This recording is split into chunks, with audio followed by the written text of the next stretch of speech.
Ladies and gentlemen, boys and girls, what's going down? What's going down? Plan B with Mr. O Spaghetti. Yes, I look like fucking death. I'm tore back. It was a long set, but I'm off for a considerable amount of days now. So I'm just now waking up. A little caffeine in front of me. A little preparation of my own. That's that holster I was telling you guys about the other day. So you guys had a chance to see that it was over here. So Plan B series, we are in vehicles, capabilities, and selections. So this is interesting. This is interesting to say the least. Because in an economic downturn, what we're seeing now is parts availability, vehicle availability. Funny story. So, my work car, I'm coming home from work on the freeway. Dude loses a shop vac out the back of a truck. Big, huge industrial one. You guys can't see it, but huge. Hits the ground, blows up the front of my car. Dude keeps driving. I got shit's all wedged in. Had to cut off like half the front bumper facade on the driver's side. It was all wedged in. Neither here nor there. Cool, shit happens. Got it. I got great insurance. USAA kicks ass. If you all work for USAA, I love you guys.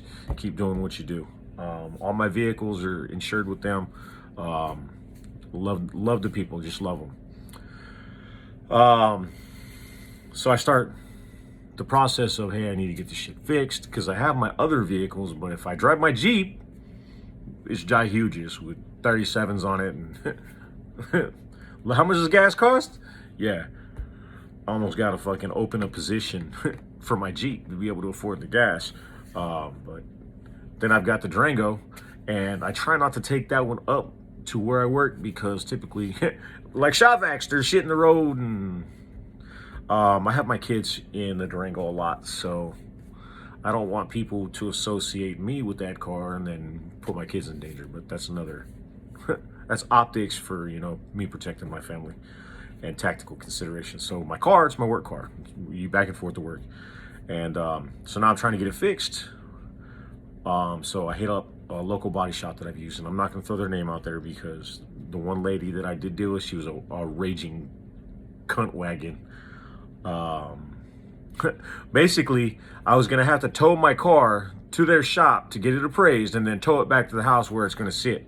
I was like, no, that's like wiping your ass before you shit. That don't make no sense. Neither here nor there. I called another shop, different location, same business, and talked with Frank. And I was like, "Hey, Frank, this is what's going on, bro. This is what she told me." She was an amazingly large. I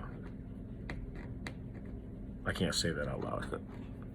But he's like, "Oh, cool. Yeah, no, that doesn't make no sense at all. If you bring it down here, you gotta leave it. We get it." He goes, he told me straight up, the issue that we're running into, he said, I have 100 cars on my lot right now sitting. I was like, 100 fucking cars? Are you serious right now? And he was like, yep. He goes, it's going to be at least 30 days before I even look at your car. And I was like, 30 days? Holy shit, you're that backed up? And he said, no, I'm not that backed up. He said, the issue is, even after I look at your car in a month, I have to order parts. And it's going to take me who knows how long to get parts to fix your car. He goes, that's where I'm stuck at with the 100 cars that I have now. He goes, I have a ton of work and I'm not able to do it. So getting back to what we're talking about is parts availability. And for those of y'all that work with any kind of fleet, whether it's fire department, law enforcement, in any kind of delivery service, if you have a vehicle go down, how long is it taking to get them back from repair shops? It's a vicious cycle because parts are not available.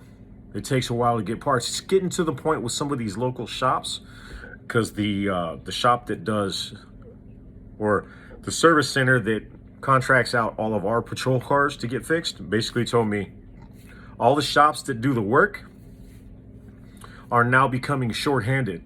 And that's because they don't have enough work to pay these guys every day, even though cars are stacking up.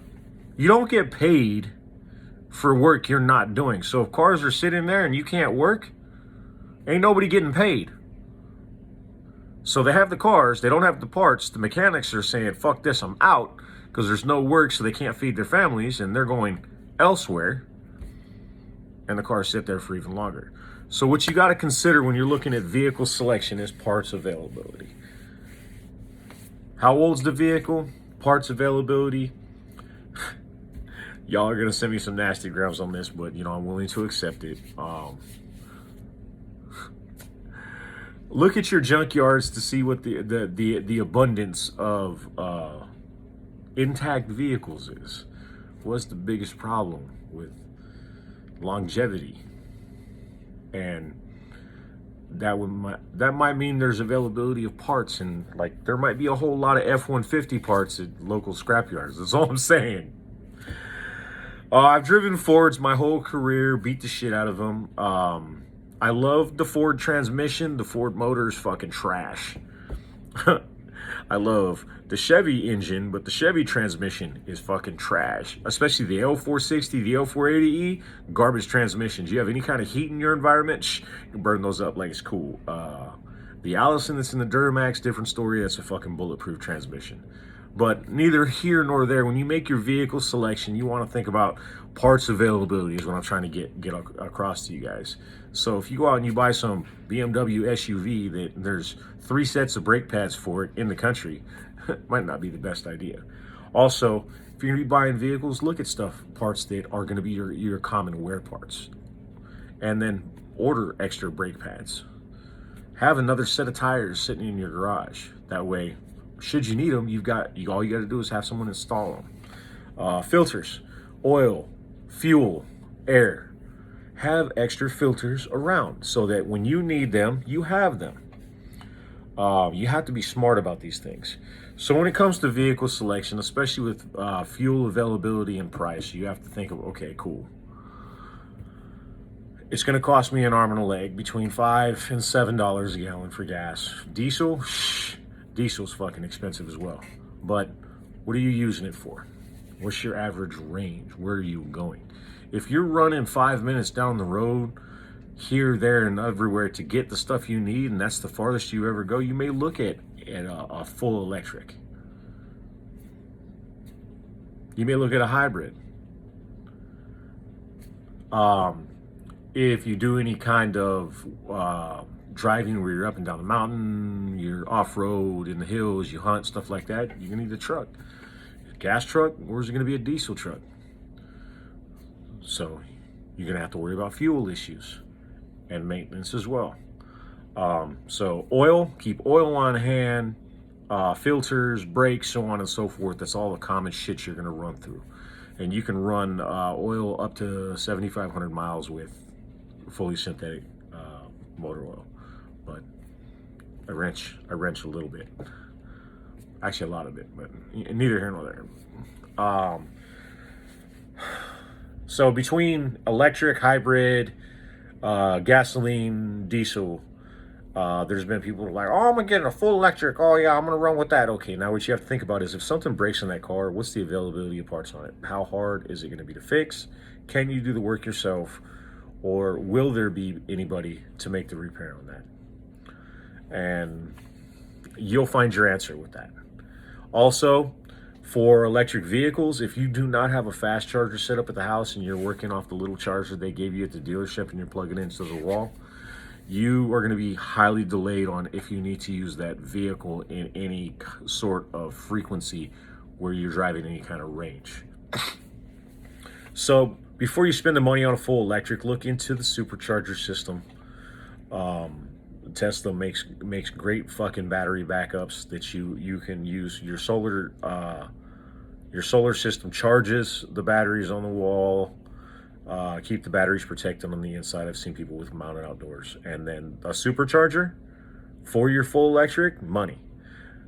What I will say is having that much tech inside where you've got it, I would say before you have any of that shit installed, some people have their garages already finished where they've got drywall up. I would say take that shit, take the drywall out, have a Faraday cage, install a Faraday cage in that garage. Make that full garage safe to store your electronics in. That way you don't have to worry about any of those components getting fucking wasted out if something stupid happens and a pulse hits your equipment, you don't want your batteries going down, your charger going down, your vehicle being affected by it. Now, the other way to combat anything to deal with that is to go with an older car. You get something that's not running a computer, something that's running on cap and rotor, anything from the 50s, 60s, and then maybe the early 70s.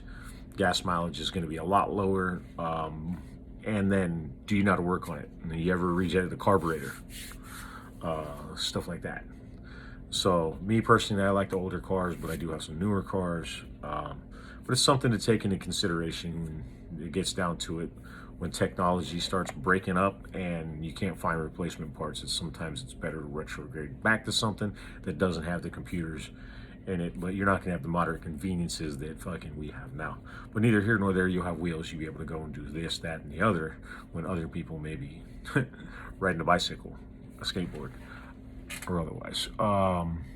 Also look at the electric bikes, the electric scooters, stuff like that you can plug in if you have your backup batteries, a solar system to power your house, and otherwise that's an excellent option for short range. I gotta go here, I gotta get this. It's not always sexy, but it gets the job done. So it's a viable option to have available to you. And then make sure that when you do have these vehicles, it's nothing flashy and you have the availability to secure them. Because vehicles will probably become a premium item that people might be willing to do really bad things for to get a hold of. So good surveillance system, motion lighting, locking gas caps, all stuff you need to think about right now with fuel prices the way they are. People are siphoning gas like it's cool. They're cutting catalytic converters off of cars because the metal inside is worth a whole bunch of money. So always take that in consideration with your vehicles. So diesels and gas engines, make sure you have extra plugs, extra wires, whether it's glow plugs, spark plugs, depending on gas or diesel. That way, when you do have to do preventative maintenance and then run a tune-up through them, you can. Most of us that work on cars, we got the code readers for the newer cars. We know the common issues that you're going to see when it comes to dealing with those cars and stuff like that. So, extra tires, and then no local shops, not Big O and America's Tire and shit like that. The little shops, like I got a shop down here close to me, Ruben's Tire. I know all the guys there. Fucking hell of a crew. I've been going there for like 18 years. I still hit America's every now and then because, it's what it is. But the smallest shops, you go down there, you take care of these guys, man. I'll bring them a 6-pack of freaking a Bud Light and they'll rotate my tires for me. Always keep it in consideration, especially if you have a set of backup tires for your vehicles, and you might just need to have it put on. Those are the guys you're going to want to see. If you don't have the room to have an extra set of tires around, look at the shops in your neighborhood that have tires, because a lot of them are going to have used tires. You don't necessarily need new tires. You need tires, period.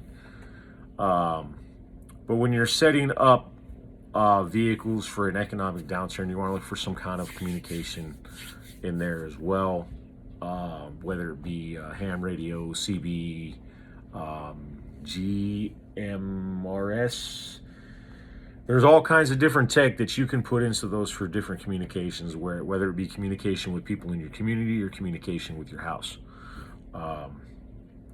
Look into that for consideration, and then some extra lighting here and there to where if you're going to be somewhere where it might not be safe, you can increase your lighting conditions. Gives you time to respond and react should people be trying to take your shit from you, whether it's lighting to the rear, lighting to the front. I'm not saying jacked up pickup truck with KC lights all around, but you can throw some ditch lights on, hit the corners, and where you're broadening your peripheral with lighting and then some to the rear, you're not going to get crept up on should you have to stop, or should you see someone fucking walking up on you while you're at a stoplight or a gas station or whatever. Gives you time to react, which is very valuable. Do not leave anything in your vehicle you do not want stolen. That includes your pistolas, your rifles, your shotguns. If you don't want that shit jacked, don't leave it in the car. Because the time that we're coming into now is everybody's going to start getting desperate. The first thing they're going to start doing is they're going to start fucking stealing shit. That's going to be the easiest avenue to make a little bit of cash. So if they can get into your cars, they can get into your trunks. They're not looking for, 10 grand. They're looking for the dude that left his wallet in there in an accident. He left a phone, a laptop, something, a firearm. All that shit is worth money on the street right now. So don't leave anything in your car you don't want stolen. Just food for thought, advice. Also, in your vehicles, you should have a first aid kit or a trauma med bag. We'll get into medical aid in the next video. But if you don't have the kit and it's not close enough for you to grab it and do what you need to do, especially if you're in a collision on your own. If you're in a collision and you're non-ambulatory, which means you can't move, can you reach your med bag to be able to put a tourniquet on, be able to pack a wound, to be able to seal a hole in your chest from whatever may have impaled you? You want to have that shit within reach. A lot of times mine's on my floorboard, right down where my passenger seat's at. And so you guys will get to see that in the next video that I do, because I'm going to break it out and show you guys exactly what I have. And the size of it, it's about this big. It's a single strap carrier. That way, if I see a car accident, I got to get involved. Somebody gets hit by a car, whatever it may be, I can respond right away, and I got the kit. Got the kit to be able to help save lives. God forbid it's ever my own or any of my own kids, but it's rarely available. So electric, hybrid, gas, diesel. What you're looking for is reliable parts availability to fix them. Parts that you can come up with right now for the high wear parts that you know you're going to have to replace every 20 to 25,000 miles. Long-term maintenance and those parts to have on standby, and then the overall longevity of the vehicle. There's not a lot of new vehicles out there with the chip shortage and everything, so that's why a lot of dealerships are paying premium prices for your guys' trade-ins, because they know you're going to turn around and you're going to go either buy somebody's trade-in that they purchased at a premium, or you're going to go to another dealership and you're going to buy someone's trade-in there, because there's not a whole lot of new vehicles out there. So with that being said, coming out of this, you guys are going to have some money, make some wise choices, whether it is a full electric F-150 Lightning, whether it's a diesel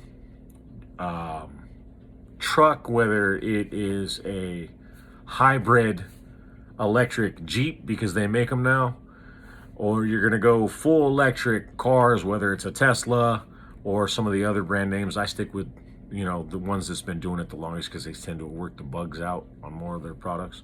But remember, like I said, if you're going to set up with a full electric, you got to be able to do what you need to do at the house. Also look at that, including that in your price before you go and crack that money off, and then be able to protect that investment by securing it properly in your residence. So vehicle selection, you're looking point A to point B, whether point A is 2 miles or 200 miles, set yourself up for success. What you're going to need to be able to do that effectively within what you have available to you, because like I showed you with my car, there isn't always a viable option to get shit fixed quickly and it back on the road immediately.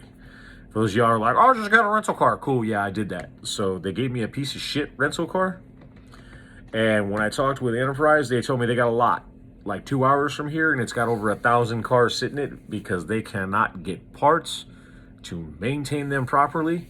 This location normally has about 180 cars on hand or rents it out for that location. They've got 41 cars in service right now, and he said that 70% of them are over their service life when it comes to mileage, and should already be either out of service, sold out into the community. But typically rental car companies only hold cars for so many miles. Typically it's 10, 15, sometimes 20,000. So you start seeing rental cars with like 40, 50, 60, 70,000 miles. That's nope. So the rental market's not available either. Basically, I have a shoebox with rims. It's falling apart, but it's what it is. So I use it for work, so I'm not fucking up my cars and putting my family vehicle on blast. But this is today's video for the series. I've got, I want to say, 2 more videos in the series after this. So in the next 3 days, 4 days, you're going to get those videos out. We'll be done with the preparation series. I hope you guys enjoyed the vehicle selection video today. And before I end it, people are, oh, what are you going to do is what they're going to ask. What are you going to have? Well, I've got a lifted Jeep for off-road. I've got a GMC Sierra 3500 diesel. That one's already at the other house. Diesel. Big bitch. But for towing horse trailers, hauling a lot of shit, I needed that truck availability to me. I have the Durango and then the Kia, but both of those are going away before I move. I'm not going to need either one of those. Once I can get back up there, I'm probably going to see what the availability is to bring a Tesla in as well and use the Tesla to go from my property into town when I need stuff instead of running the diesel or the Jeep if I need it. But when there's snow on the ground, I'm going to be kind of stuck. So I'm going to go with the off-road vehicles. With that being said, I've already made plans and preparations to have large, fucking camera doesn't go like that. You can get above ground or below ground, depending on regulation, fuel tanks. So 500, 1,000, 1,500, 2,000 gallon tanks. I'm going to run 1 for diesel, 1 for gas. So now I've got the availability of having my fuel there when I need it. I can use it. Should something happen and fuel is not available, I just pick and choose where I go. I'll have the electric car that I'll be charging on my own off of solar or geothermal power generators. And that's what I'm doing.